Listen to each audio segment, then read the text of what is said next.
Bien, voilà, je suis une personne originaire de la commune de Bertogne, plus spécialement de l'ancienne section de Longchamp, donc ancienne commune de Longchamp, où mon papa avait déjà le plaisir d'être bourgmestre à l'époque. Donc voilà, plus exactement, je viens de Wittimont, un tout petit village où il y a une vingtaine d'habitations. L'histoire de ma commune, bon ben voilà, si on remonte un petit peu plus loin au niveau de la guerre 40-45, bon on sait que l'hiver 44-45 a été très éprouvant ici dans le secteur, donc il y a pas mal de monuments de commémoration dont on va d'ailleurs faire une fête d'ici peu de temps à Flamierge, au niveau de la 17e airborne. Voilà, au niveau historique.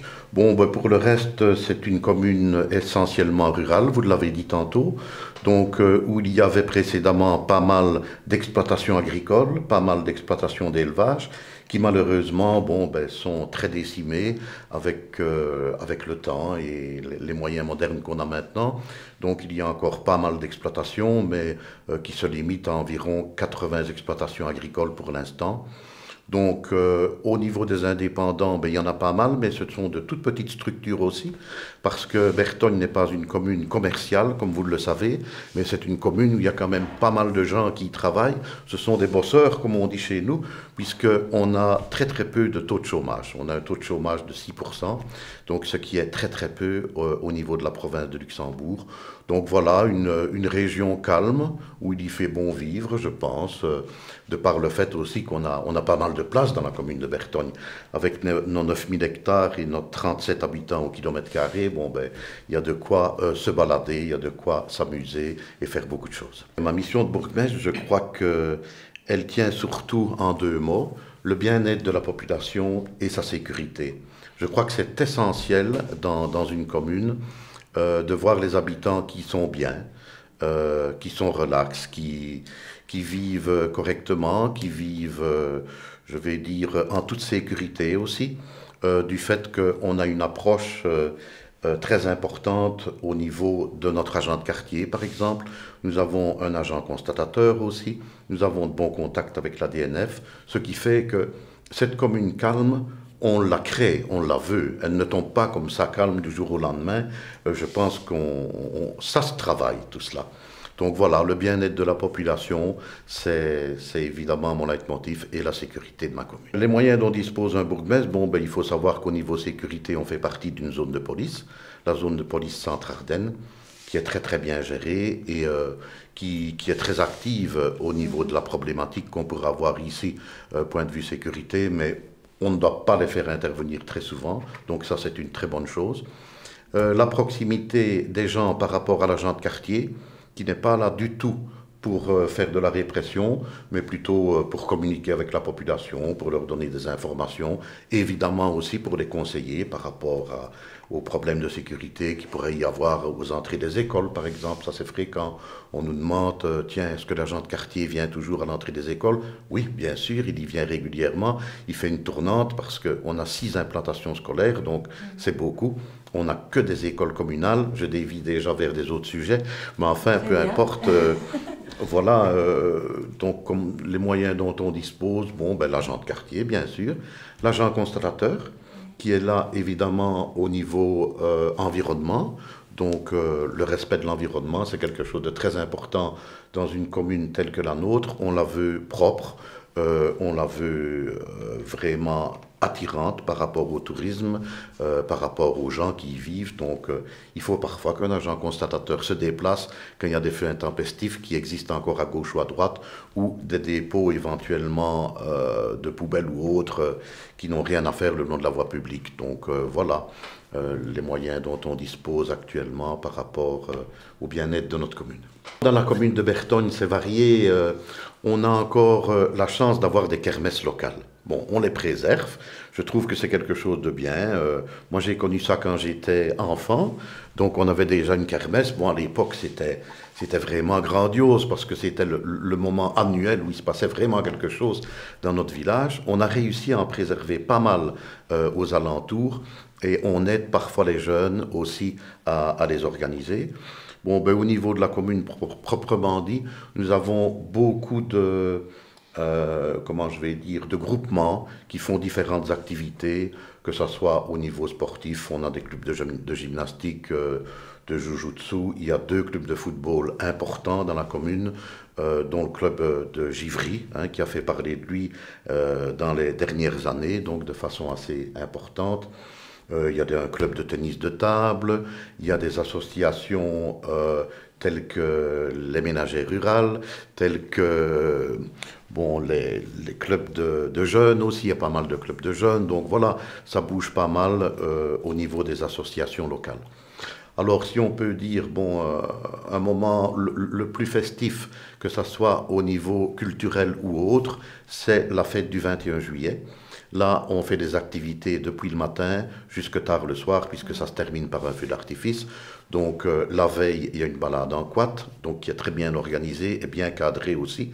Ça, je tiens à insister sur le fait que si elle n'était pas bien organisée et bien cadrée avec la participation de l'ADNF, elle n'aurait pas lieu. Donc voilà, le bien-être, la sécurité, c'est toujours les leitmotifs.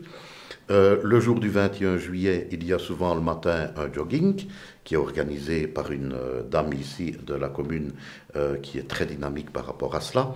Il y a un rallye touristique voiture. Il y a dans l'après-midi un marché du terroir aussi. Et le soir, bon, ça se termine par un feu d'artifice maintenant, déjà depuis 3 ans. Et quelque chose à voir en particulier dans la commune? Quelque chose à voir en particulier, eh bien, il y a pas mal de sites intéressants, tels que, je vais dire, le château de Rollet, par exemple. Nous avons aussi une chapelle classée au niveau de Flamizoul, donc c'est la chapelle Saint-Aldegonde, qui fera d'ailleurs l'objet prochainement d'une restauration complète. Donc, je crois que c'est intéressant.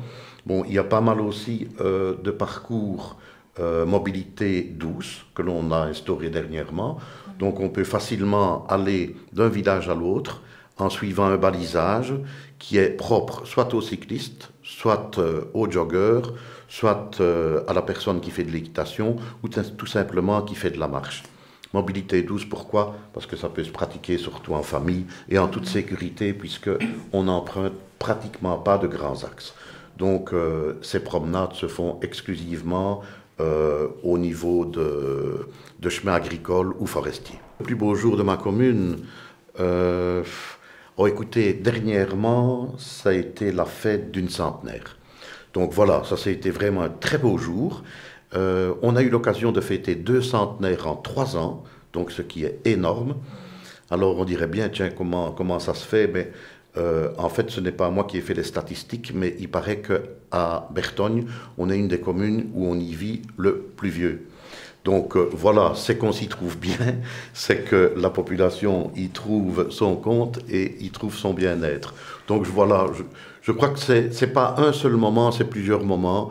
Les moments aussi intenses, c'est les moments, pour moi, où on marie un couple. Je trouve que c'est chouette. Enfin, c'est sympathique, quoi. Ça se fait dans une bonne ambiance. Ça se fait de différentes façons, voilà. Ce sont des moments forts qui sont là, enfin, pour ma part, ma personnalité en tant que bourgmestre. L'avenir de la commune, je la souhaite encore plus riche au niveau environnement, au niveau tourisme, puisque on préserve le tourisme ici au niveau de la commune. On a énormément de gîtes, donc il faut donner l'opportunité à ces gîtes d'être commercialisé, si je puis dire. Donc pour cela, il faut qu'on attire le tourisme et il faut qu'il se trouve bien chez nous. Donc je crois qu'à ce niveau-là, il y a encore des efforts à faire, que ce soit au niveau, je vais dire, environnement ou sécurité. Je la vois aussi en espérant avoir une expansion économique, un peu plus que ce qu'elle n'a maintenant, parce que c'est vrai qu'on est assez pauvre au niveau économique. Mais nous prévoyons ici au centre, donc à la place du commerce de Bertogne, nous prévoyons là quand même une structure importante. On a d'ailleurs une réunion tout à l'heure avec Idelux, par rapport à des ateliers tertiaires qui pourraient se mettre en place, par rapport à des habitations qui pourraient subvenir aux personnes, soit à mobilité réduite ou aux personnes âgées, puisqu'on n'a pas de home ici dans la commune. On a une convention donc avec Oufadis et avec Saint-Aude. Ça fonctionne. Il n'y a pas de personnes âgées qui est laissée le long de la route, comme on dit. Mais en attendant, je crois qu'il faut qu'on avance au niveau économique absolument. Je crois que ça serait vraiment un bel essor si on pouvait avoir quelque chose à ce niveau-là. Et aussi au niveau culturel, on manque d'une salle culturelle, je vais dire polyvalente, où on pourrait accueillir des musiciens, où on pourrait accueillir des chanteurs, où des acteurs pourraient y venir faire des pièces de théâtre. On est proche des citoyens, c'est vrai, puisque bon, 3700 personnes, c'est pas énorme, donc on a l'occasion de les rencontrer très souvent. On est aussi ouvert à la communication, à la conversation, puisqu'on a régulièrement, mes échevins et moi-même, des permanences, donc qui peuvent ouvrir la communication à la population. Donc les gens viennent ici pour avoir un renseignement, pour avoir une information, pour faire des remarques aussi, hein, c'est important, pour que ça tourne mieux. Bon, ben, il faut que ces personnes-là se manifestent. Il y a aussi souvent des jeunes qui viennent pour demander, tiens, monsieur le bourgmestre, je voudrais bien bâtir une maison dans votre commune, comment je fais? Mais ça, c'est sympa, parce qu'on peut expliquer un petit peu comment ça fonctionne. Il faut d'abord trouver un terrain, bien sûr. Il faut voir si le terrain est en zone à bâtir, bien sûr. Et puis, il faut voir aussi si on peut réellement y construire une maison. Donc, on explique un petit peu tout ça aux jeunes, puisqu'il faut savoir qu'au niveau de la province, actuellement, c'est la commune de Bertogne qui a la plus grosse expansion démographique de la province. Donc, je fais mon petit cocorico là-dessus, mais je pense que c'est chouette parce que c'est peut-être une petite commune, mais une petite commune qui progresse énormément au niveau de la population, au niveau des jeunes ménages. Alors, on pourrait se dire, tiens, pourquoi? Ben, c'est vrai que la presse m'a posé la question dernièrement. Ben, je crois qu'il y a beaucoup de facteurs. C'est vrai que c'est une commune qui est tout près des grands axes. Hein, donc, on est tout près des grands axes aussi des villes importantes, hein, comme Bastogne, comme La Roche, comme Oufalise. C'est une commune calme. C'est une commune qui est proche aussi du Grand-Duché de Luxembourg. Donc, inévitablement, ça peut avoir des retombées. C'est une commune aussi qui a tous les services possibles et imaginables par rapport à des grands centres. Donc, que ce soit au niveau de la petite enfance, que ce soit au niveau de l'enseignement, que ce soit au niveau des aînés, etc. Bon, ben, on a les services qu'il faut, on a les services compétents. Évidemment, le revers de la médaille, c'est que c'est un coût. Il y a un coût. Il nous faut des infrastructures qui sont similaires à des infrastructures que l'on rencontre à Bastogne, par exemple, au niveau de nos écoles. Ben, on pallie à cette demande, à cette problémaque. S'il y a une démographie qui augmente, ben, inévitablement, les écoles, à un moment donné, deviennent trop petites. Donc, il faut pouvoir les agrandir, il faut pouvoir financer une maison communale d'accueil de l'enfance, donc une crèche, puisque si on a des jeunes ménages, on sait qu'il y a des petits-enfants qui viennent. Si on veut les garder dans nos écoles, il faut d'abord pouvoir donner les services nécessaires quand ils sont bébés. Donc voilà, c'est un tout. C'est un tout et on pallie à ce résultat-là qui est vraiment superbe au niveau d'une petite commune telle que la nôtre. Je pense que je suis quelqu'un de sincère. Voilà, j'ai mes défauts comme tout le monde, mais la sincérité, je pense que je l'ai. Donc, non, vous pourriez me poser peut-être une question qui me mettrait peut-être un petit peu mal à l'aise, mais que je ne voudrais pas que vous me posiez, absolument pas.